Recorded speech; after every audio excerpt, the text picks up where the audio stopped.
दोस्तों, मैं मनोज दुआ आज आपको बताता हूँ कि आप अपने ट्रेडिंग बिजनेस के लिए किस प्रकार दुआ सॉफ्टवेयर को यूज कर सकते हैं। मैंने ये सॉफ्टवेयर माई कंप्यूटर में डी ड्राइव पर डाला है। डी ड्राइव पर आप देखिए कि ये दुआ नाम का फ़ोल्डर है। हमारे सॉफ्टवेयर का सारा डाटा इसके अंदर होगा और जो भी हम वर्क करेंगे वो भी सब इसी के अंदर से होगा। तो आपको समय समय पे इसकी कॉपी करके रखना चाहिए, जिसको हम बैकअप कहते हैं। इस सॉफ्ट फोल्डर को अगर मैं खोल कर देखता हूँ तो इसमें हमें बहुत सारी फाइलें दिखाई देती हैं। इसमें दुआ 1 और दुआ 2 की जो फाइलें होती हैं, इनसे हमारा सॉफ्टवेयर चलता है। और अगर हमें इसका शॉर्टकट बाहर बनाना होता है तो हम इस फाइल पर राइट क्लिक करके सेंड टू डेस्कटॉप करके इसका शॉर्टकट बाहर बना लेते हैं, जो कि मैंने अभी बना दिया है। अब मैं आपको आगे बताता हूँ कि इस सॉफ्टवेयर में काम कैसे किया जाएगा। सबसे पहले मैं दुआ 1 को ओपन कर रहा हूँ। सबसे पहले हमारे सामने स्क्रीन पर ये फ़ोटो आएगी। जब ये फ़ोटो आई, यहाँ एंटर लगा के हमको आगे चलना है। इसके बाद आपका माउस का वर्क नहीं होगा, माउस काम नहीं करेगा, सिर्फ कीबोर्ड से काम होगा। हमारे सॉफ्टवेयर में आगे बढ़ने के लिए एंटर की का प्रेस यूज होता है, और अगर बैक जाना हो, पीछे हटना हो, तो एस्केप की का यूज होता है। तो मैं एंटर लगाकर आगे बढ़ रहा हूँ। यहाँ पर हमको कंपनी मीनो दिखाई देगा। ये कंपनी मीनो क्या है? आप जानते हैं कि हर बिजनेस का फाइनेंशियल ईयर वाइज काम होता है। अकाउंट का जो भी काम होता है वो फाइनेंशियल ईयर वाइज होता है। तो हमें सॉफ्टवेयर में फाइनेंशियल ईयर के हिसाब से डाटा रखना होता है। तो हमें हर फाइनेंशियल ईयर की इसमें एक कंपनी बनानी पड़ती है, जो कि मैंने इसके अंदर क्रिएट न्यू कंपनी से बना दी है। अब तो हमें उसके अंदर जाकर काम करना है, तो हम सेलेक्टेड कंपनी से जाकर काम करेंगे। मैं सेलेक्टेड कंपनी पर एंटर लगा रहा हूँ। यहाँ पर मेरे को मेरी फ़र्म का नाम, उस फर्म का कोड 01 और उसका फाइनेंशियल ईयर दिखाई देगा। यहाँ पर मुझे आगे एंटर लगाकर आगे चलना है। यहाँ पर मुझे पासवर्ड पूछेगा। मैं अगर कोई पासवर्ड हमने रखा है तो पासवर्ड देकर हम आगे चले जाएंगे, अदरवाइज एंटर लगाकर ही आगे चले जाएंगे। अब आपके सामने हमारे सॉफ्टवेयर की मेन स्क्रीन है। इसमें आपकी फ़र्म का नाम ऊपर दिखाई दे रहा है और आपका फाइनेंशियल ईयर लेफ़्ट साइड में दिखाई दे रहा है। मेन मीनो, इसको हम मेन मीनो कहते हैं। सेटअप अकाउंट के अंदर हमको जाना है और इसके अंदर हमें सबसे पहले अपनी प्रोडक्ट लिस्ट और अकाउंट नेम लिस्ट तैयार करनी है, जिससे कि हम अपना रूटीन वर्क शुरू कर सकें। दोस्तों, इसके बारे में एक मैं सामान्य जानकारी देना चाहूँगा। चाहे कोई भी सॉफ्टवेयर आप यूज करें, हर सॉफ्टवेयर के अंदर 4 ही काम होते हैं। ज़्यादातर काम तो बहुत सारे होते हैं, लेकिन ज़्यादातर 4 ही काम होते हैं। माल ख़रीदना और फिर उसको बेचना और फिर पेमेंट आना और पेमेंट जाना। अगर आपने ये 4 वर्क इसमें स्टार्ट कर दिए ईजिली, तो आप इस सॉफ्टवेयर को यूज करने में आगे बढ़ जाएंगे। तो इन 4 काम को करने के लिए हमें सबसे पहले इसके अंदर अपनी प्रोडक्ट लिस्ट, प्राइस लिस्ट और पार्टी लिस्ट तैयार करनी चाहिए।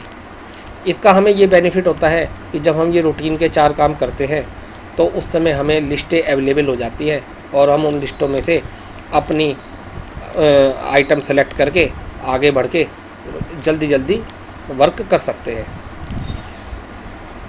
तो ज़्यादातर हमारे सॉफ्टवेयर में क्या होता है, सबसे पहले कंपनियां बनाई जाती हैं, क्योंकि इसके अंदर जो प्रोडक्ट लिस्ट तैयार की जाती है वो कंपनी वाइज तैयार की जाती है।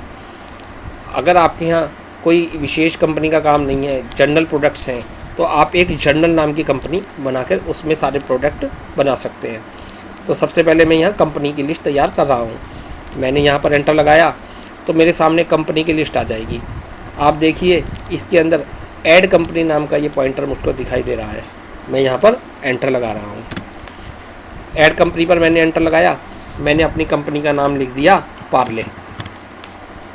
पार्ले पे मैंने एंटर लगाया तो मैंने इसमें एक पार्ले नाम की कंपनी बना दी। तो इसके अलावा मान लीजिए मैं काम करता हूँ आपका गार्नियर का, तो मैंने यहाँ गार्नियर कंपनी लगा दी। इस तरीके से मैं अपनी कंपनी बना सकता हूँ।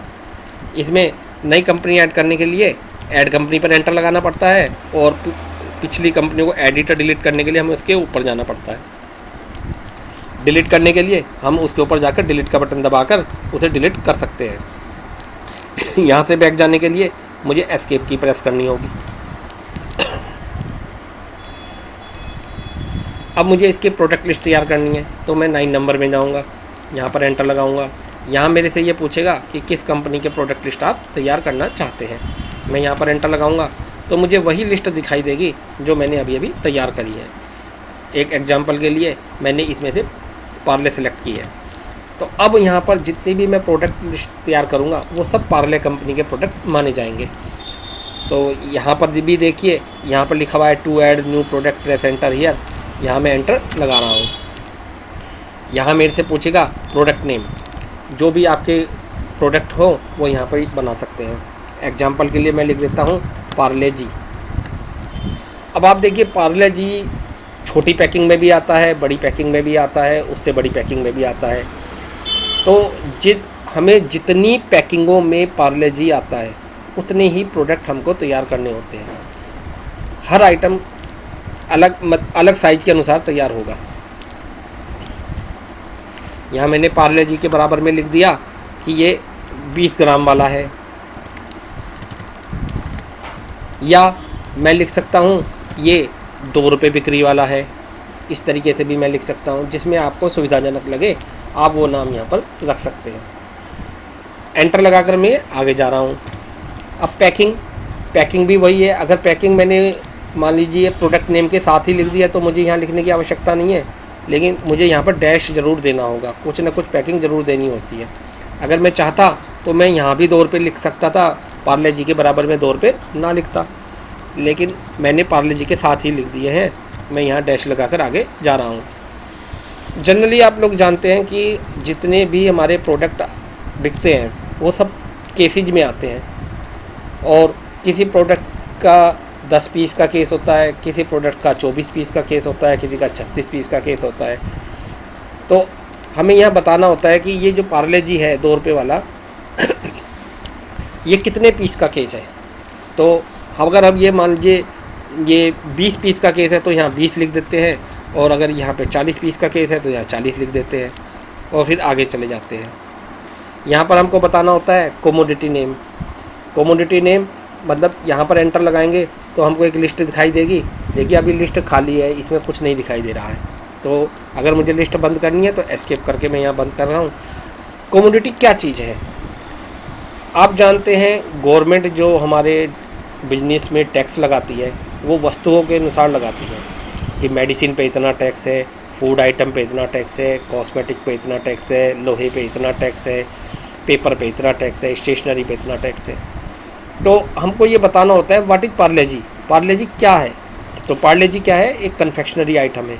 तो हम यहाँ पे कमोडिटी नेम में कन्फेक्शनरी लिख सकते हैं, या अगर हम कुछ और भी लिखना चाहें, हम लिखना चाहिए ये बिस्किट है तो बिस्किट भी लिख सकते हैं। तो मैं यहाँ पर लिख रहा हूँ कि ये कन्फेक्शनरी आइटम है।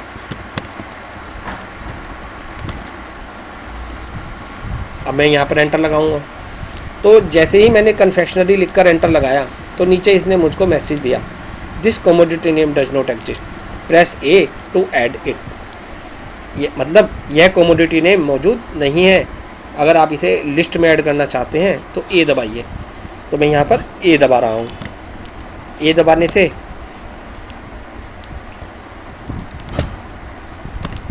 ये नेक्स्ट क्वेश्चन पर आ जाएगा। अब ये मेरे से पूछ रहा है कि कन्फेक्शनरी का HSN कोड क्या है। तो मैं यहाँ पर कन्फेक्शनरी का HSN कोड लिख देता हूँ। हालांकि मुझे कन्फेक्शनरी का HSN कोड मालूम नहीं है तो मैं एक डमी HSN कोड लिख देता हूँ।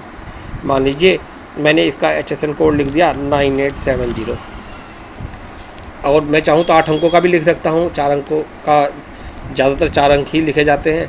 एंटर लगा के मैं आगे चल देता हूँ।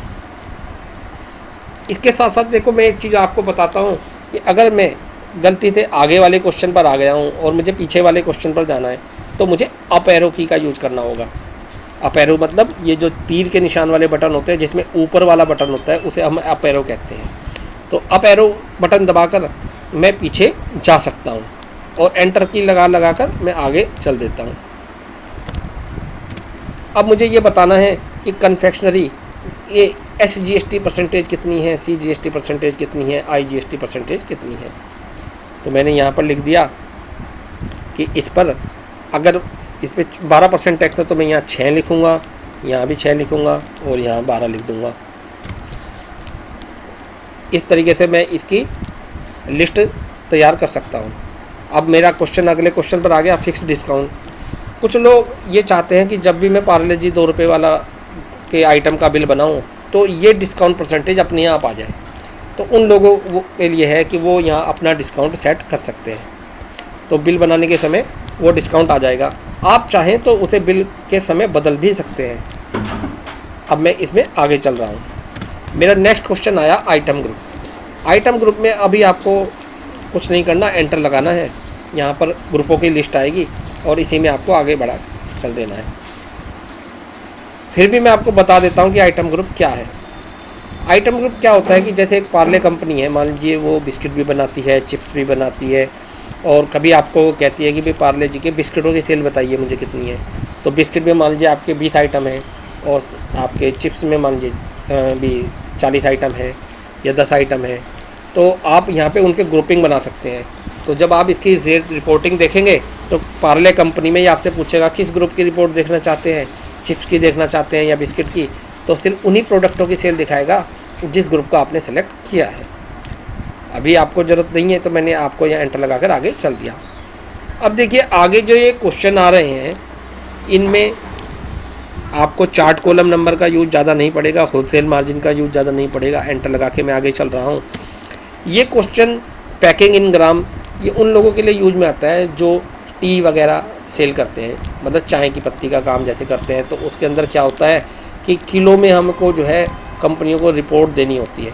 जैसे कोई आधी किलो का यानी कि 500 ग्राम का पैक है तो उसमें मैं 0.5 लिख दूंगा, और 250 ग्राम का पैक है तो 0.25 लिख दूंगा, और अगर 1 किलो का पैक है तो 1 kg लिख दूंगा। इस तरीके से मैं इस क्वेश्चन को यूज कर सकता हूँ। अभी भी तो फिलहाल मैं यहाँ 0 देकर आगे जा रहा हूँ। ये क्वेश्चन है यूनिट। इस क्वेश्चन का यूज ये है कि अगर हम ये चाहते हैं कि पार्ले जी क्या चीज़ है, पीस में बिकता है, किलो में बिकता है, दर्जन में बिकता है, लीटर में बिकता है, तो उसका हम बता सकते हैं। तो मान लीजिए ये हमारा बंडल में बिकता है तो मैंने बंडल के लिए BUND लिख दिया। अगर ये आइटम मेरा पीस में बिकता है तो मैंने PCS लिख दिया।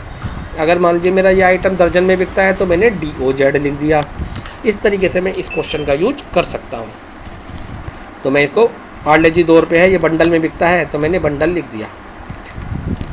अब ये अगला क्वेश्चन है IMEI यस या नो। दोस्तों ये क्वेश्चन मोबाइल ट्रेडर्स के लिए यूज में आता है। आप जानते हैं कि हर मोबाइल का कोई ना कोई IMEI नंबर होता है। तो अगर आप चाहें तो इस क्वेश्चन को मोबाइल वाले यूज कर सकते हैं। जब वो उसका मोबाइल का बिल बनाएंगे तो आपसे परचेज के समय भी और सेल के समय भी IMEI नंबर पूछेगा, और IMEI नंबर की फिर वो आपको बाद में रिपोर्ट प्रेजेंट कर सकता है। अभी मैं इसको एंटर लगा कर आगे चल रहा हूँ। और ये क्वेश्चन आया आइटम कोड। ये क्वेश्चन भी उन लोगों के लिए यूज में आएगा जो बारकोडिंग यूज करना चाहते हैं सॉफ्टवेयर में। तो अभी मेरा इसका यूज नहीं है, मैं आगे चल देता हूँ। रिमार्क भी मैं कुछ नहीं यूज करता, आगे चल देता हूँ।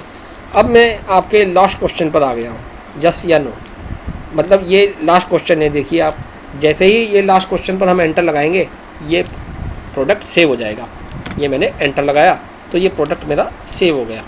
अब मेरे से ये पूछ रहा है पार्ले जी 2 रुपये वाले ओपनिंग स्टॉक, मतलब 1 अप्रैल से ये फाइनेंशियल ईयर शुरू हुआ है तो 1 अप्रैल को इस प्रोडक्ट का क्या स्टॉक है। अगर आप स्टॉक अभी नहीं भरना चाहते तो इसमें प्राइस लिस्ट ज़रूर बनाइए। तो मैं यहाँ पर एंटर लगा रहा हूँ। तो ये प्राइस में मैंने MRP में 2 रुपये भर दिया। अब देखिए ये पूछ रहा है selling price, case rate, unit rate. Case मतलब जैसे हमारा 20 पीस का केस था या 40 पीस का केस था, तो जो हमारे केस वाले रेट है वो यहाँ पर भरे जाएंगे। तो मान लीजिए मैंने यहाँ पे आपका भर दिया 300 रुपये, तो ये 1 पीस का रेट अपने आप निकल आया।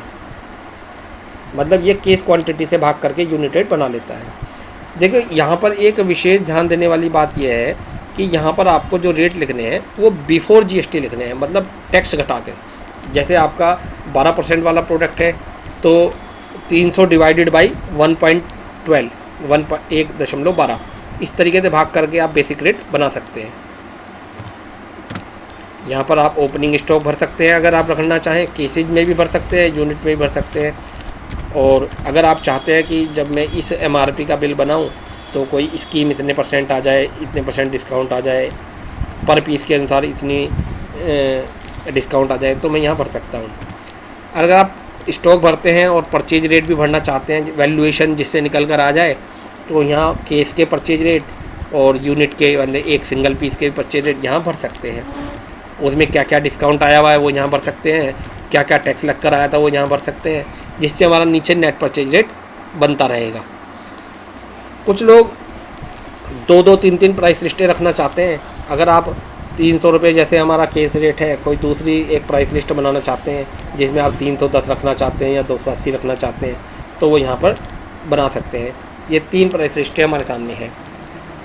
तो इन इसका यूज बाद में जब हम पार्टियों के नाम बनाएंगे तो हम वहाँ पर सेट कर सकते हैं कि भाई इस पार्टी को रेट लिस्ट 2 वाले रेट लगे या रेट लिस्ट 3 वाले रेट लगे। अभी मैं इसको कुछ नहीं भर रहा हूँ, एंटर करके मैं आगे चल देता हूँ। इसमें भी जब मैं लास्ट क्वेश्चन पर आ चुका हूँ, यहाँ पर जब मैं एंटर लगाऊंगा तो ये मेरा प्रोडक्ट सेव हो जाएगा। अब देखिए ये मेरा इसका MRP सेव हो गया, यानी कि मैंने इसकी प्राइस लिस्ट भी बना ली। अब मुझे बैक जाना है तो मैं एस्केप दबा रहा हूँ।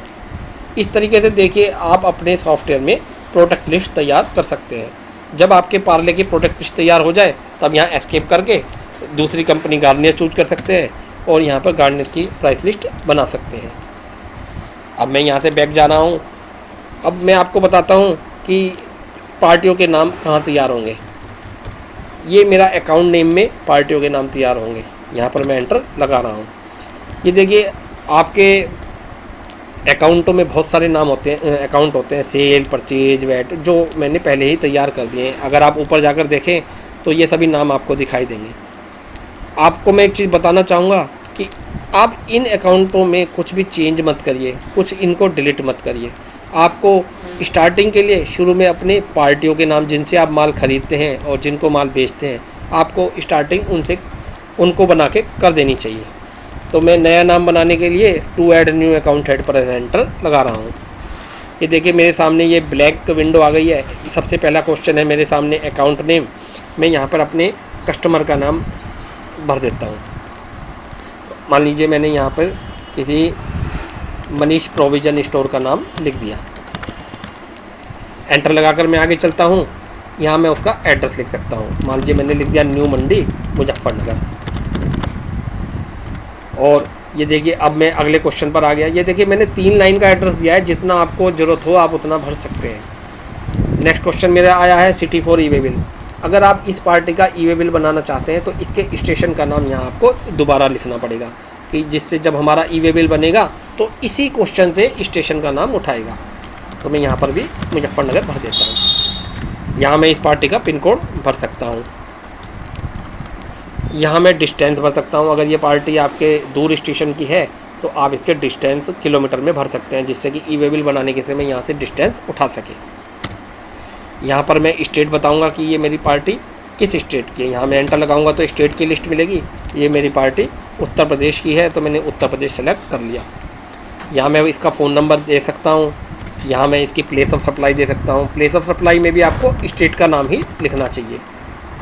अगर ये आप नहीं भी लिखेंगे तो ये बिल की प्रिंटिंग के समय अपने आप स्टेट का नाम उठा लेगा। आप इसे ब्लैंक भी छोड़ सकते हैं। यहाँ आ गया मेरा question area name. Area name क्या होता है? एरिया मतलब बीट। आपके ट्रेडों में बीट होती है। जैसे आपके एक छोटे शहर में अलग अलग कॉलोनियाँ होती हैं, तो कुछ पार्टी एक कॉलोनी की होती हैं, कुछ पार्टी दूसरी कॉलोनी की होती हैं। तो आप कॉलोनी वाइज उनकी ग्रुपिंग कर सकते हैं। या आपके बिजनेस में शहर में के चारों तरफ इंटीरियर्स होते हैं, उन इंटीरियर के हिसाब से भी आप पार्टी नेम की ग्रुपिंग कर सकते हैं। तो फ़िलहाल तो मैं इनको न्यू मंडी नाम का एक एरिया बना लेता हूँ। मैंने न्यू मंडी लिख कर एंटर लगाया तो मेरे सामने ही नीचे मैसेज दे देगा, this area name does not exist, press A to edit. तो मैं यहाँ पर ए प्रेस कर रहा हूँ। इसका बेनिफिट ये मिलेगा, जब मैं नेक्स्ट टाइम किसी अदर कस्टमर का नाम बनाऊँगा, न्यू मंडी वाले कस्टमर का, तो यहाँ एंटर लगा के मुझे लिस्ट मिल जाएगी। मैं उसमें से न्यू मंडी सेलेक्ट कर लूँगा। ये है मेरा कस्टमर ग्रुप। कुछ लोग चाहते हैं कि मेरे कस्टमरों की भी ग्रुपिंग हो, जैसे कुछ कस्टमर आपके कन्फेक्शनरी वाले होते हैं, कुछ प्रोविज़न स्टोर वाले होते हैं, कुछ मेडिकल स्टोर वाले होते हैं। आप चाहते हैं कि मेरे को लिस्ट मिल जाए कि मेरे कन्फेक्शनरी वाले कस्टमर कितने हैं, मेडिकल वाले कितने हैं, तो आप यहाँ पे नाम लिख के उनकी ग्रुपिंग भी कर सकते हैं। अब ये मेरा क्वेश्चन अगले क्वेश्चन पर आया, कस्टमर कैटेगरी। कुछ लोग चाहते हैं कि मुझे कुछ ऐसी रिपोर्ट मिल जाए कि मेरे ए ग्रेड के कस्टमर कौन कौन से हैं, मेरे बी ग्रेड के कस्टमर कौन कौन से हैं, तो मैं उनके यहाँ पर ए बी के हिसाब से उनकी ग्रुपिंग कैटेगरी बना सकता हूँ। यहाँ आप उनके कॉन्टैक्ट पर्सन का नाम लिख सकते हैं। यहाँ पर मुझे अजय जी हैं जो जिनसे संपर्क करना है। यहाँ मैं कस्टमर का कोई कोड रखना चाहता हूँ तो रख सकता हूँ आगे। और ये इसके रजिस्ट्रेशन नंबर्स हैं, तो आपको मेन जो है डीएल नंबर, पैन नंबर और जीएसटी नंबर, ये आजकल विशेष नंबर हैं, जो भी आपके पास अवेलेबल हो आप यहाँ भर सकते हैं।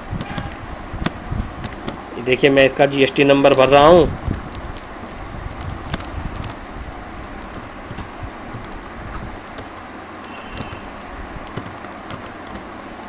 और अगर आपके पास आधार नंबर है तो आधार नंबर यहाँ भर सकते हैं। अब मैं एक क्वेश्चन पर आया, इस क्वेश्चन का नाम है शेड्यूल नेम। शेड्यूल नेम पर जब मैं एंटर लगाऊंगा तो मुझे शेड्यूल की लिस्ट मिलेगी। देखिए आपको ये देखना है कि मनीष प्रोविज़न स्टोर का आप नाम बना रहे हो। अगर आप इसको माल बेचते हो तो आपको संडी डेटा देना है, और अगर आप मनीष प्रोविज़न स्टोर से माल ख़रीदते हो तो आपको संडी क्रेडिटर देना होता है। तो मैं यहाँ पर डेटर पर एंटर लगा रहा हूँ। ये मेरा ओपनिंग बैलेंस है। अगर मैं चाहता हूँ कि मेरी जो भी इस समय पार्टी के बैलेंस चल रहे हैं वो इसमें एक बार आ जाएं, फिर आगे से इसमें जो सेल परचेज के बिल बनते रहेंगे वो उसमें ऐड होते रहेंगे, तो जिससे मेरा लेजर मेंटेन हो जाएगा। तो मैं यहाँ ओपनिंग बैलेंस भर सकता हूँ। और अगर मैं चाहूँ कि मेरे बिल पर ड्यू डेट आए तो 7 दिन मैंने भरे तो जो बिल डेट होगी उसमें 7 दिन जुड़कर ड्यू डेट आ जाएगी। अगर मैं चाहता हूँ कि भाई अगर इस पार्टी की कोई बिल अगर 10 दिन क्रॉस कर रहा है तो उसका बिल ना बने, तो ये 10 दिन क्रॉस करके बिल नहीं बनाएगा। और ऐसे अगर मैं चाहता हूँ कि अगर इस पार्टी पे 3 बिल लग गए हैं लेकिन कोई पेमेंट नहीं आई तो चौथा बिल नहीं बनाएगा। यहाँ ऐसे ही अमाउंट में लिमिट बांध सकते हैं। अगर आप इन फैसिलिटी का यूज नहीं करना चाहते तो इनको 0 भी छोड़ सकते हैं। कंपलसरी कुछ नहीं है, ऑप्शनल है। यहाँ मैं क्रेडिट लिमिट पर एंटर लगाता हूँ। लॉक बिलिंग, अगर आप चाहते हैं कि गलती से भी इस पार्टी का बिल ना बन जाए तो इसे लॉक कर सकते हैं। और ये प्राइस लिस्ट का क्वेश्चन है जो मैंने पहले बताया था कि अगर आप चाहते हैं कि इसको प्राइस लिस्ट सेकंड वाले रेट अप्लाई हो लगे जब मैं बिल बनाऊं तो यहाँ 2 या 3 दे सकते हैं, अदरवाइज सब में 1 ही चलता है। अब ये देखिए इसका लास्ट क्वेश्चन है, मैं यहाँ एंटर लगा रहा हूँ तो ये नाम इसके अंदर सेव हो गया। लास्ट क्वेश्चन पर एंटर लगाते ही ये सेव हो जाता है। अगर मैं इस लिस्ट को इसको दोबारा ढूंढना चाहता हूँ तो मैं टाइप कर रहा हूँ M, तो देखिए M टाइप करते ही ये मनीष पर आ गया। यहाँ मैं अगर इसमें कुछ चेंज करना चाहता हूँ यहीं मैं एंटर लगा सकता हूँ। ये इसको दोबारा खोल के जो भी मुझे चेंज करना है उसे चेंज करके एंटर करते करते मैं क्लोज करके इसको दोबारा सेव कर सकता हूँ। तो इसका मतलब यह हुआ कि अगर आपको एडिट करना है तो आप उसके ऊपर जाइए, एंटर लगाइए, जो चेंज करना है वो कीजिए और एंटर करते करते उसको क्लोज कर दीजिए, सेव हो जाएगा। और अगर मुझे नाम ख़त्म करना है तो मैं उसके ऊपर जाऊँगा, डिलीट का बटन दबाऊँगा, आर यू श्योर को यस करूँगा, ये ख़त्म हो जाएगा। और अगर मुझे नया नाम ऐड करना है तो देखिए सबसे लास्ट में मेरे को ऐड वाला पॉइंटर मिलता है, तो यहाँ ऐड पर एंटर लगाकर मेरे सामने ब्लैंक फॉर्म आ जाता है और मैं अपने नए नाम बना सकता हूँ। दोस्तों इस प्रकार आप हमारे सॉफ्टवेयर में प्रोडक्ट लिस्ट और आइटम लिस्ट बनाकर अपना वर्क शुरू कर सकते हैं। तो दोस्तों आज के लिए इतना ही, और इस आगे का मैं आपको नई वीडियो में बताऊँगा। Thank you.